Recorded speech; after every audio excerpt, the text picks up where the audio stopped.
O Ciro Gomes tem 3 defeitos graves. Primeiro defeito do Ciro: ele é disparado o mais preparado presidenciável. O segundo defeito grave de Ciro Gomes, defeito grave neste país de políticos incompetentes que não leram nem gibi. O Lula certamente não leu nem Um Pequeno Príncipe. E o Bolsonaro é aquele que aciona a boca e não liga o cérebro, até porque ele não o tem. O segundo defeito grave de Ciro Gomes: é disparado o mais inteligente presidenciável da história deste país. E para concluir, o mais grave defeito de Ciro Gomes, que incomoda toda a classe política: o Ciro Gomes é disparadamente o presidenciável mais honesto da história deste país. Vou passar a palavra ao próximo presidente da República, Ciro Gomes. Quero cumprimentar esse brasileiro que eu aprendi a admirar. A gente acaba admirando no primeiro momento as pessoas que parecem com a gente, é uma espécie de egoísmo. E eu sempre vi o Cajuru como esse homem que não tem papa na língua, que chama ladrão de ladrão, chama gente honesta de honesta, porque nós precisamos esclarecer muitas coisas. Senador, é uma honra muito grande e uma gratidão imensa para mim, a sua palavra, a sua gentileza, a sua amizade e a sua militância em favor da nossa causa aqui com a nossa Leila, futura governadora do Distrito Federal. Quero cumprimentar o Emanuel, futuro primeiro-damo, primeiro cavalheiro do nosso Distrito Federal. Ele próprio, uma pessoa de extraordinário valor. Todos nós temos um imenso orgulho. É uma alegria. Vamos caminhar juntos aí para construir esse caminho. Nós estamos, minha cara Leila, na antessala de uma campanha que talvez sejam as eleições mais graves da história moderna do Brasil. Deixe que eu lhes diga isso com muita prudência, com muito cuidado, mas também com muita convicção.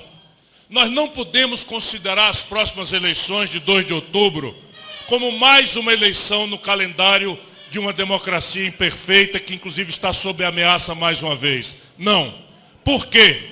Porque essas eleições vão acontecer no momento em que o país experimenta a mais profunda crise da sua história. Não creiam que haja qualquer exagero no meu argumento. Eu conheço dedicadamente a história brasileira e dela participo ao longo dos últimos 41 anos. Mas me dedico também a refletir sobre os livros de história, sobre os depoimentos, e lhes digo: não há na história brasileira crise mais grave, mais profunda, mais complexa, mais terrível sobre as costas do nosso povo do que essa crise que está aí. Por que ela tem essas características? Porque ela é a crise mais profunda. Por que ela é assim a mais grave?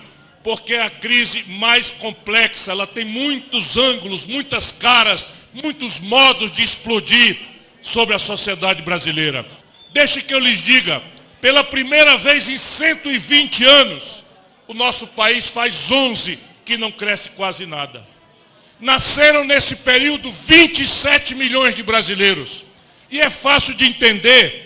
Se o bolo é o mesmo e 27 milhões de bocas nasceram nesses últimos 11 anos, é claro que nós começamos a entender por causa da selvageria da distribuição de renda perversa do Brasil.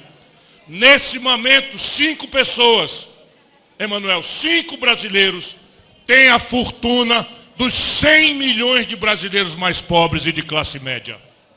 Essa crise explode porque o Brasil tem hoje, entre desemprego aberto, desalento e informalidade, 70 de cada 100 trabalhadores. Essa crise é terrível porque a renda média do povo é a menor da série histórica.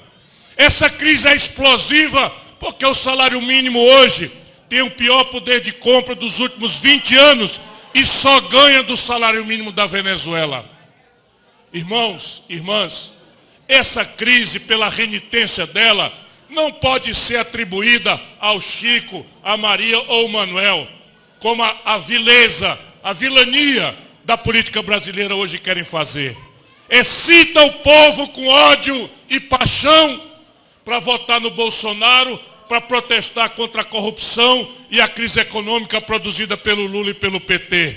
Agora, excitam o povo, estimulam o ódio, estimulam a paixão despolitizada para a decepção com Bolsonaro ser resultado de um protesto que vai nos voltar ao Lula e ao PT.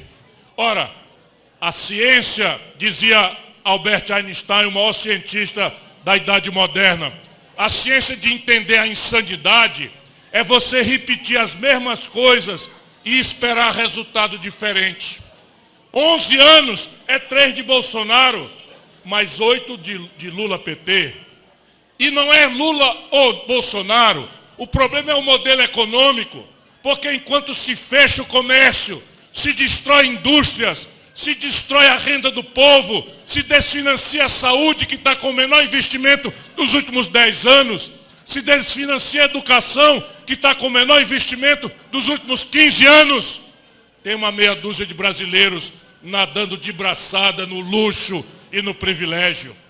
Dos 10 bancos mais lucrativos do mundo, 5 bancos brasileiros, 4 estão entre os 10 mais rentáveis do mundo.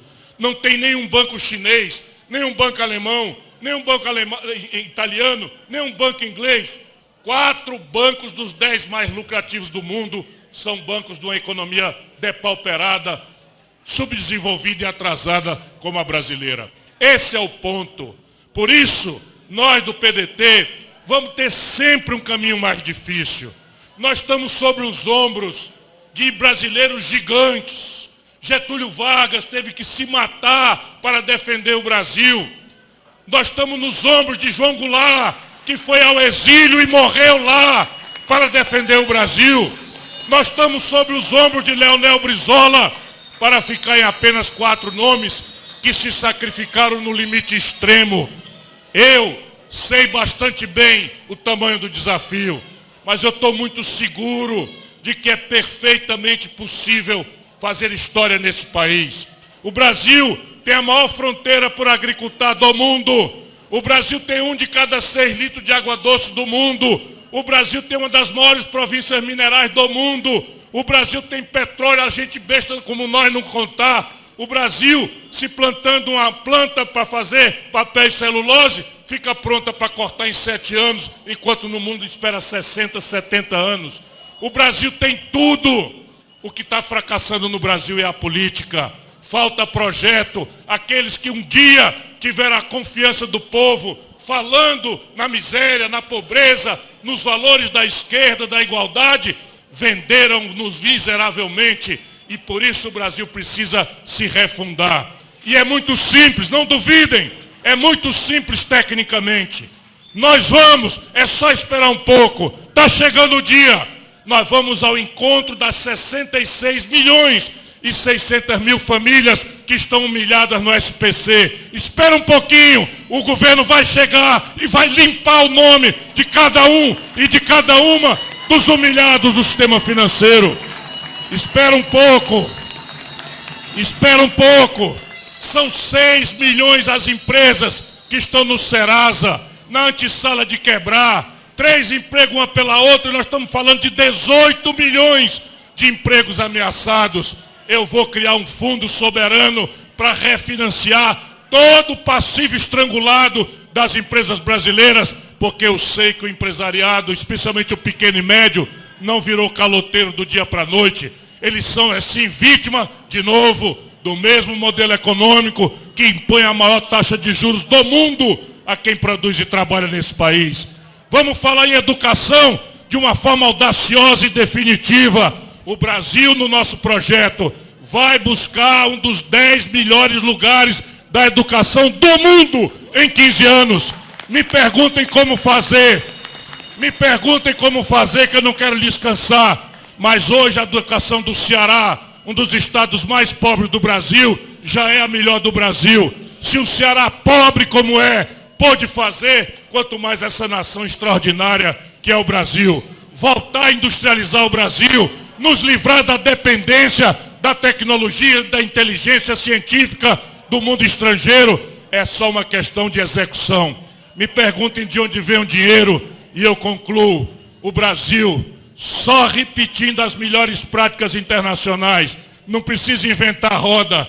O Brasil tem mais de 3 trilhões de reais em 10 anos no nosso projeto para dizer de onde vem o dinheiro, para radicalizar uma mudança na saúde, na educação, no investimento em infraestrutura, na urbanização de favela, tirar a água podre, a lama da porta do brasileiro, da periferia. Isto é simples de fazer tecnicamente, mas é um grande desafio de fazer politicamente. Mas para isso, a gente precisa entender que não existe salvador da pátria. Eu me entrego inteiro, com toda a devoção à causa, mas eu preciso que cada uma e cada um dos brasileiros, pelo fio do coração aqui do Distrito Federal, estejam nos ouvindo. Se transforme você também num lutador da luta do povo brasileiro. Elejam nossos deputados distritais. A Leila vai precisar dos nossos deputados estaduais e distritais. Elejam os nossos deputados federais, porque o sistema político, o sistema econômico, nós precisamos do voto de deputados federais. Não votem por qualquer outro tipo. Não votem em gente que se elege prometendo cuidar de você e quando chega no poder vai lá para destruir direitos, como está acontecendo na maioria do Congresso hoje. E finalmente vocês têm que entender, pelo amor de Deus, não vocês aqui, fala a todos os que não vieram aqui pelo fio do seu coração. Vocês têm um tesouro na mão. Não é todo dia que a política produz um tesouro de decência, de honradez, de espírito público, de inteligência, de competência, de amor verdadeiro à causa do povo. Esse tesouro se chama Leila, a nossa Leila do vôlei. Porque, volto a dizer, a insanidade é você repetir as mesmas coisas e esperar resultado diferente. O Distrito Federal tem uma chance de ouro com o Joinville, com a sua experiência na vice, Leila do vôlei, governadora, para mudar o Brasil.